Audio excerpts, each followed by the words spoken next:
Okay, let me ask you something. You finish a book, you close the cover, and a few days later, it's all kind of fuzzy, right? The details just, poof, gone. Well, today, we're going to explore how to turn reading from this passive thing we do into a really unforgettable experience. We're talking about capturing not just the ideas, but the feelings. Seriously, think about that last book you read. You know you read it, but can you really pull out the key ideas? What about those moments that really hit you, the ones that made you feel something? It happens to pretty much all of us, right? This brilliant info, these powerful emotions, they just seem to vanish the second we put the book down. But you know what? Today, we're going to fix that. And this quote, this really gets to the heart of it all. See, reading isn't just about, looking at words and understanding their meaning. It's so much more. It's an active connection. It's about actually receiving the human experience, all the thoughts, the feelings, the big discoveries that someone, somewhere, poured their soul into writing down, just for you.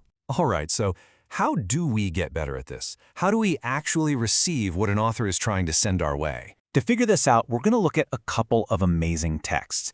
And don't worry, this isn't going to be some stuffy literature lesson. Think of these as case studies. They're perfect examples of how a writer can actually transmit a feeling through words, and more importantly, how we as the readers can learn to catch it. So we're diving into two powerful pieces. First, a story about a grandson's memory of his grandmother, and then a really moving poem about an old photograph.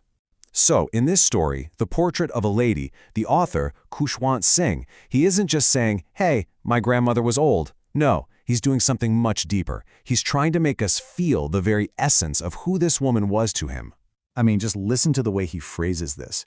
He doesn't just say she was a calm person. No way. He gives us this incredible image, a huge, quiet, snow-covered mountain landscape. Wow.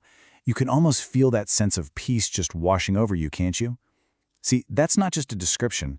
That is a feeling being sent directly from the author to us. And he doesn't stop there. He actually maps out this slow, kind of heartbreaking drift in their relationship over the years. You can see it right here. Back in the village, they were constantly together, totally inseparable. Then they moved to the city, and boom, a turning point. You feel that distance creeping in. And finally, by the time he's at university, the common link of friendship was snapped. It's just gone. The author lets us feel that connection fading step by step. Okay, let's switch gears to another powerful example. This is a poem called A Photograph by Shirley Tolson, and it also touches on these themes of family and loss. But it explores this really fascinating idea of how a single, simple object can hold so many layers of feeling, even across different generations. So here's the setup. The poet is looking at an old photo of her mother as a young girl on a beach holiday. For her mom, that happy holiday became a memory, her past. But now, for the poet, hearing her mother laugh about that photo, that has become her past. It's this incredible echo of loss. And both of these memories are wrapped up in what the poem so brilliantly calls the labored ease of loss. It's this complex, shared sense of grief. And the poem ends with these just devastatingly powerful lines. After her mother is gone, the silence she leaves behind is so absolute, so total, that it silences everything else. The author manages to convey a feeling of absence that's so huge it's beyond words. And somehow, as we read it, we can feel that silence too. Okay, so we've seen how these writers can send these incredibly deep feelings right off the page and into our heads. But feeling it in the moment is one thing, isn't it? The real question is, how do we hold on to it? How do we capture that pure white serenity or the heavy weight of that silence that silences? How do we stop these amazing insights from just fading away like everything else? Well, the answer lies in a simple but really powerful skill.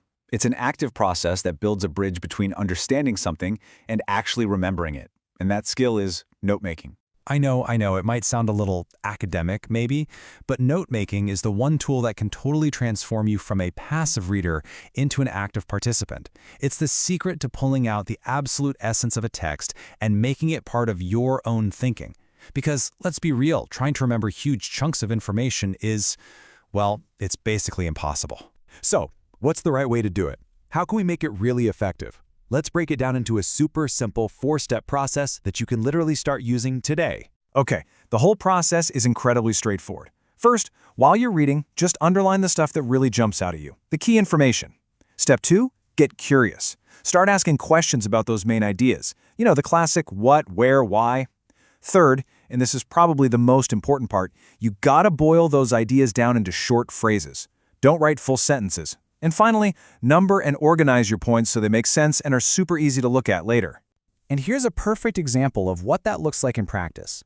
On the left, you've got the original text, and on the right, you see the short, punchy note. Now, okay, this one's about pheasants, so it's all facts. But the exact same principle works for capturing feelings. Remember that winter landscape quote about the grandmother? Your note could be as simple as, grandmother's vibe, pure white serenity. See? Bam, you've captured the feeling. All right, let's bring this all home. We've talked about the real soul of reading, which is all about receiving ideas and feelings. And we've looked at the practical tool we need to actually capture them. So, just to wrap up, here are the key things that make for really good notes. They need to be short and to the point. You want to use phrases, not full sentences. Divide them up logically, and hey, feel free to use abbreviations and symbols, whatever works for you.